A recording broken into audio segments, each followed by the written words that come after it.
हा आहे आणि हा आहे आमच्या ग्रुपचा रोनाल्डो। नमस्कार, मी आहे स्नेहा आणि हाय माझ्या ट्रिपचा पार्ट 2। मोठे साऊंड, लाईटची रोषणाई आणि माणसांनी घर भरून गेलं होतं। हळद नव्हती पण पूर्ण हळदीवाला माहोल झाला होता। सगळे दणदणून नाचत होते। पण कमाल वाटली तिथे हलगीच्या तालावर नाचणाऱ्या आजींची। नाचून झाल्यावर जेवणात लाल तर्रीवाला मटणाचा रस्सा वाढला गेला आणि त्यासोबत मांडे। आहा, मजा आली। जेवून सगळ्यांना सुस्ती आली होती। मग पुन्हा रंगला माफियाचा खेळ। सकाळी 4 पर्यंत नुसता दंगा। सकाळी उशिराच उठलो। आज संध्याकाळी जयची एंगेजमेंट होती। मग नवरदेवाला नेहाने हातावर मेहंदी काढून दिली। मग आम्ही गेलो जवळच राहणाऱ्या अक्षय वाकोळेच्या घरी।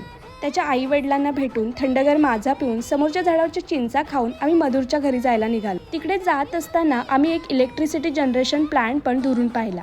काकींनी कापलेल्या थंडगार कलिंगडावर ताव मारून मधुरने त्याचं पूर्ण घर दाखवलं आणि तेव्हा मला कळलं की त्याच्या घरात वॉशरूममध्ये एक पाळीव पाल आहे जिचं नाव गीतांजली आहे। काय म्हणावं याला आता। निघतच होतो आणि छोटा फुटबॉल बघून अण्यामधला रोनाल्डो जागा झाला आणि पाय घसरून तो अलगद खालीच पडला।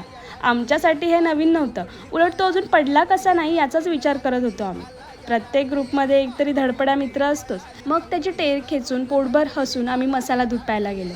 संध्याकाळी होती एंगेजमेंट आणि आम्ही त्यात किती मजा केली हे पाहण्यासाठी पार्ट 3 नक्की पहा।